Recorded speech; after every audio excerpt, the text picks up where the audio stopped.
महंत भाई तिवारी भारतीय राष्ट्रवादी पार्टी उपाध्यक्ष, भारतीय राष्ट्रवादी पार्टी की गतिविधियों के बारे में और इसके सपने और संकल्प के बारे में बात करना चाहता हूं और आपसे अपील भी करूंगा कि आज जहां पर इतनी सारी पार्टियां हैं, इतने सारे मतांतर के लोग हैं, वहां पर भारतीय राष्ट्रवादी पार्टी ही क्यों बनी और क्यों बनाई गई और इसका सपना क्या है।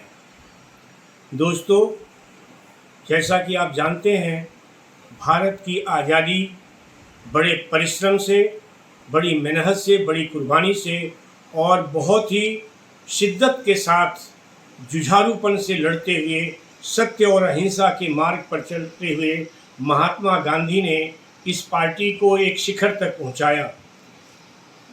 9 अगस्त आज का दिन बहुत ही क्रांतिकारी दिवस है। राष्ट्रपिता महात्मा गांधी ने आज़ादी की लड़ाई में कोई नए सरीखे नेता नहीं थे। वो दक्षिण अफ्रीका में गोरे अंग्रेज़ों के खिलाफ जो गिरमिटिया मजदूर थे, उनको संगठित करके उनके नागरिक अधिकारों के लिए, उनके स्वास्थ्य रक्षा के लिए, उनके आत्मसम्मान और स्वाभिमान के लिए और भारतीय अस्तित्व की लड़ाई वहाँ पर उस धरती पर दक्षिण अफ्रीका में लड़ी।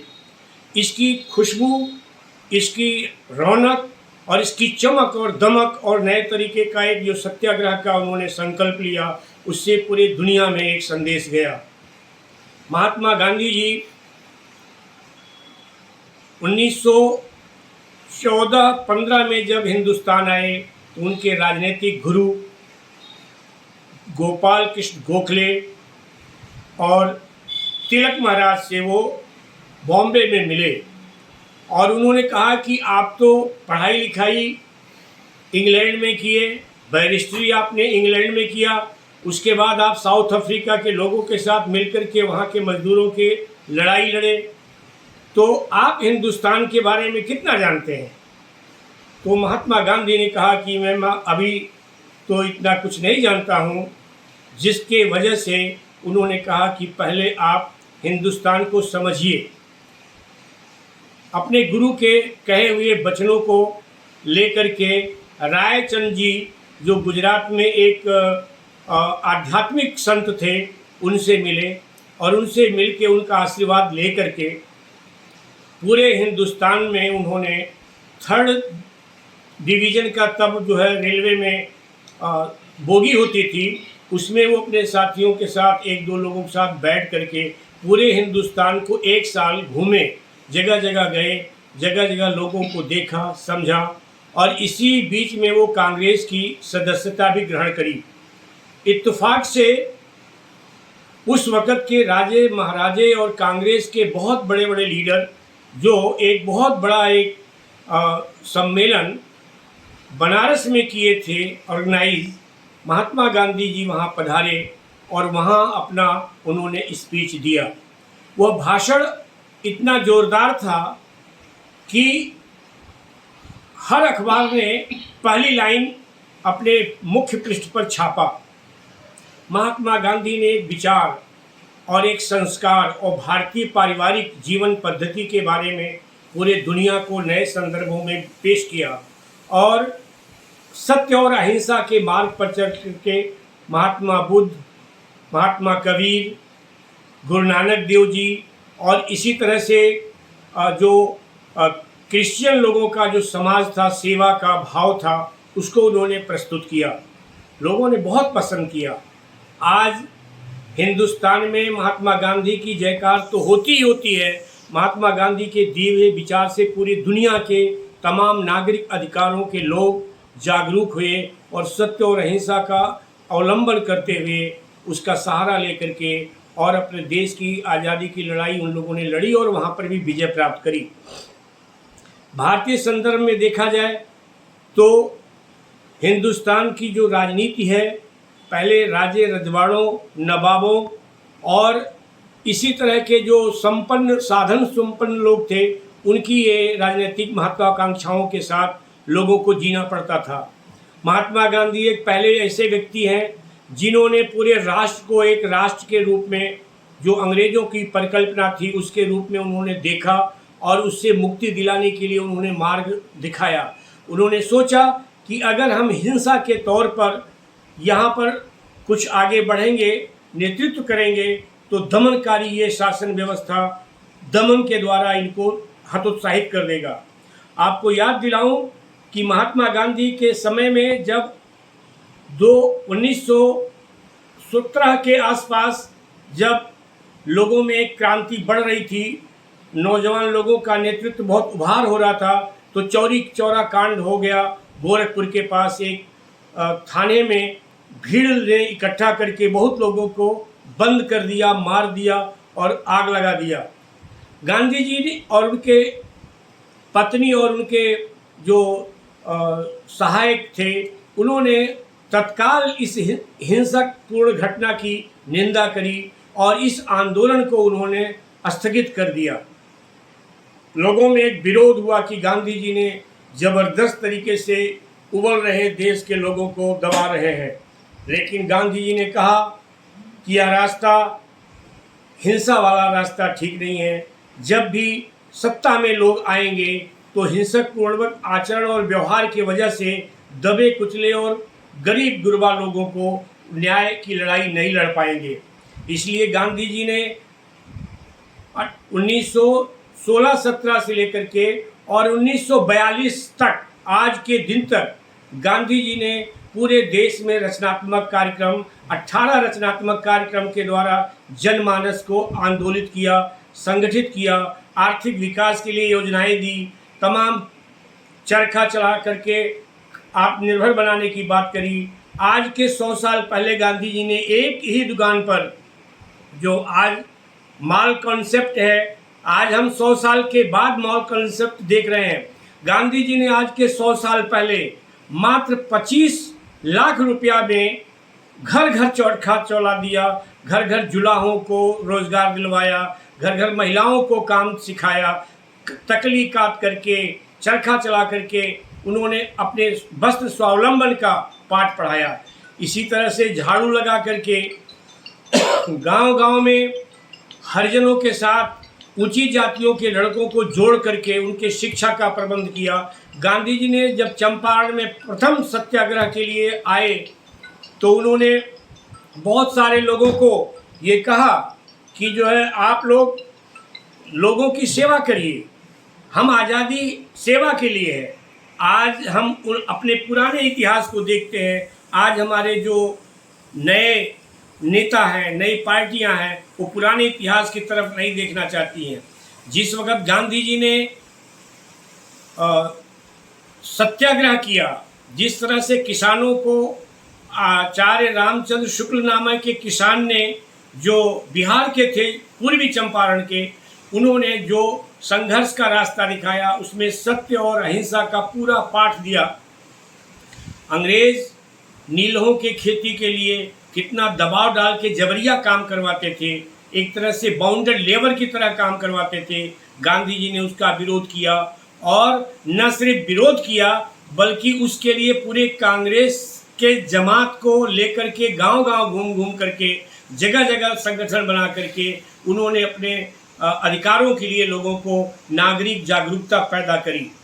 और वो भूख इतनी बढ़ी कि हमारे किसान, हमारे खेतिहर मजदूर, हमारे राजे रजवाड़े के लोग, हमारे सोशलिस्ट समाज के लोग, हमारे पढ़े लिखे अध्यापक, बैरिस्टर, सब लोगों ने गांधी जी के साथ मिल कर के और देश में एक तूफान क्रांति का काम किया।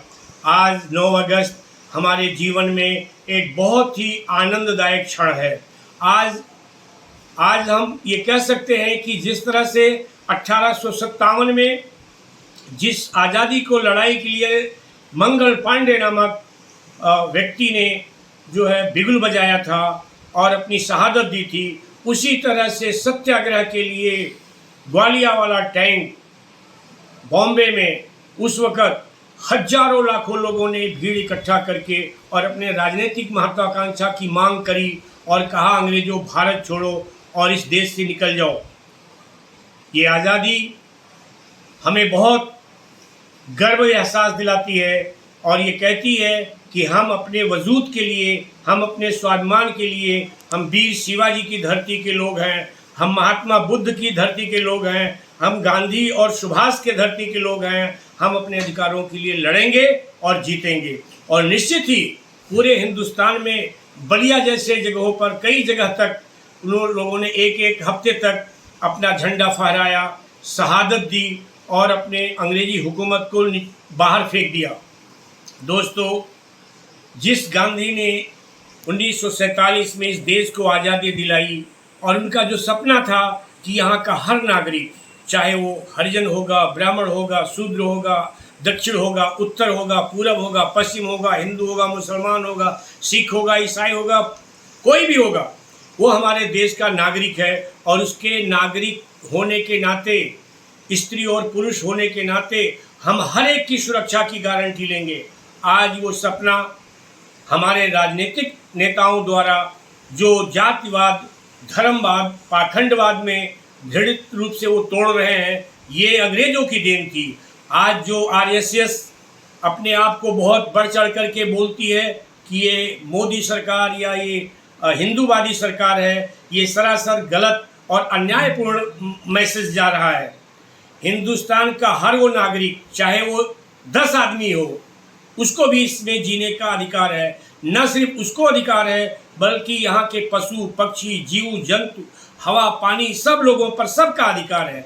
ये जो मूलभूत तत्व हैं वो किसी एक का नहीं हो सकता। हमारी खनिज संपदा को कोई लूटने का अधिकार किसी कंपनी को नहीं हो सकता। हमारी हवा और पानी पर किसी का अधिकार नहीं हो सकता। लेकिन अंग्रेज तो चला गया, अंग्रेज को तो हमने भगा दिया। लेकिन जो मौजूदा व्यवस्था चल रही है, जो सरमाएदार लोग हैं, जो बहुराष्ट्रीय कंपनियों के लोग हैं, वो इस देश में एक एक लोगों के ऊपर इतना पत्थर डाल दिया है कि उनका शोषण का, जो लालच का, जो भोगवादी व्यवस्था है, उसका उनका पेट नहीं भर रहा है।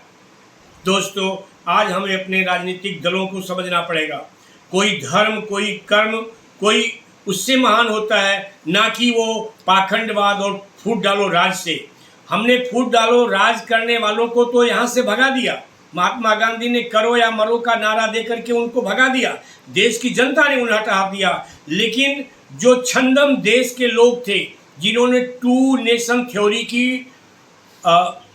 विकल्प जो है वो लाए, उन्होंने देश में बंटवारा करवाया। उस विचार ने यहाँ पर कर दिया। गांधी ने तो हमेशा कहा कि आप हमको हिंदुस्तान जैसे आपको मिला था वैसे दे दो और आप यहाँ से चले जाओ। हमारा ये अपना आपसी परिवार का मसला है, हम इसको सुलझा लेंगे। लेकिन चालाक, चतुर चालाक जब जाता है तो घर को मिटा करके जाता है। वो फूट डाल करके हिंदुस्तान को तकसीम करके, यहाँ पर लोगों को लालच पैदा करके 2 देशों में देश को बांट करके चला गया। उन दिनों में गांधी ने बहुत विरोध किया और गांधी के साथ रहने वाले कांग्रेस पार्टियों ने भी बहुत विरोध किया, लेकिन वो बात नहीं चल पाई। क्यों नहीं चल पाई, इस बात को आप समझिए। उस वक़्त के जो राजा, रजवाड़े और नवाब थे, वो कभी नहीं चाहते थे कि हिंदुस्तान जो है आज़ाद हो जाए, क्योंकि उनकी सत्ता जो है अंग्रेज़ों से मिलकर के हिंदुस्तान में अपना मौज काटती थी। अपने उनके टकसाल थे, अपने उनके बैंक थे, अपने उनकी रियाया थी और उस पर वो कब्जा करके चलाते थे।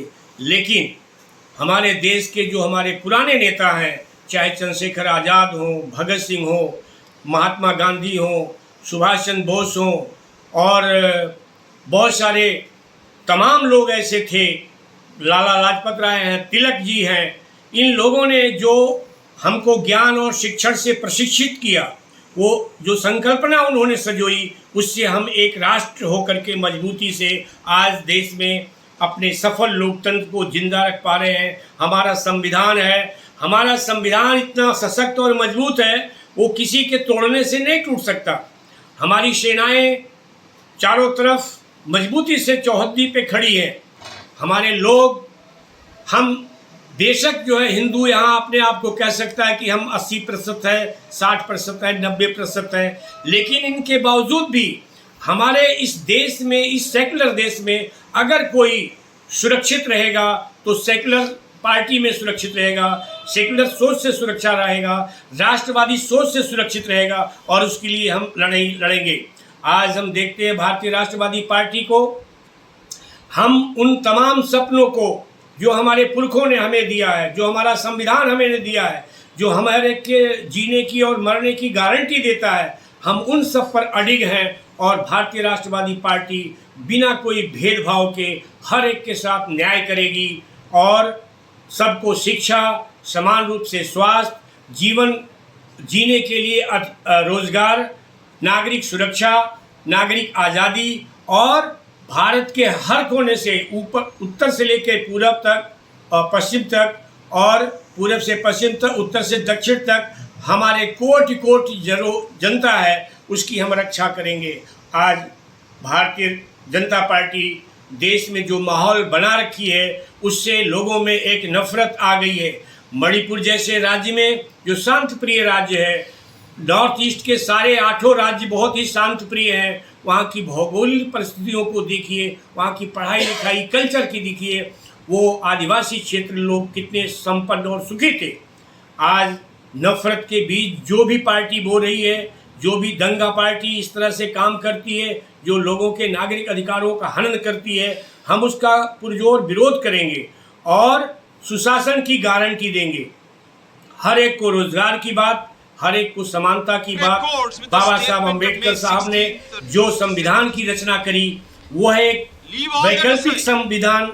इससे ज़्यादा और अच्छा क्या हो सकता है कि वो पूरे हिंदुस्तान के लोगों को एक साथ जोड़ करके वो हमारी गीता और बाइबिल की तरह पवित्र संविधान है, हम उस पर आंच नहीं आने देंगे। लेकिन ये कुटिल लोग, ये चालाक लोग जो कल तक आज़ादी की लड़ाई में विरोध करते थे, वो आज सत्ता में आकर के अपना चाल बदल करके, चाल और चरित्रता को आगे रख करके ये स्वावलंबन की बात करते हुए आगे को लेकर के आए और अभी जो भी इन्होंने सत्ता संभाली उस पर उसके विरुद्ध काम कर रहे हैं। हमारा सेकुलर स्टेट है, इसको वो तोड़ने का काम कर रहे हैं, हम इसको कभी बर्दाश्त नहीं करेंगे। भारतीय राष्ट्रवादी पार्टी भारत के संविधान की रक्षा के लिए एक एक व्यक्ति इसमें कुर्बानी देने के लिए तैयार है, उसी तरह से तैयार है जैसे हमारे पूर्वजों ने महात्मा गांधी के नेतृत्व में कुर्बानी दी करके इस देश को बचाया, आजाद कराया। दोस्तों, आज का पवित्र दिन, आज हमारे तमाम नागरिक जिन्होंने आजादी के लिए शहीद हो गए, उनको स्मरण करने का दिन है और उनकी द्वारा लाई गई सत्ता, लाई गई आजादी की हम रक्षा के लिए बिल्कुल प्राण से तैयार हैं। इसलिए आप सब लोगों से निवेदन है कि 15 अगस्त आने वाला है। चंद दिन के बाद 15 अगस्त हमारे देश के हर प्रांत में, हर स्टेट में जहाँ जहाँ आपकी इकाइयाँ हैं वहाँ पर आप तिरंगे झंडे को फहराएं, सैल्यूट करें, मिठाइयाँ बांटें, खुशी मनाएं और इस पर्व को एक संकल्प के रूप में भी बनाएं कि जब तक हम इस धरती पर रहेंगे अपने देश की, अपने समाज की, अपने धर्म और संस्कृति की रक्षा के लिए मर मिटेंगे। बहुत बहुत धन्यवाद। आज की वीडियो इतनी ही, आगे फिर मिलेंगे। धन्यवाद। महंत भाई।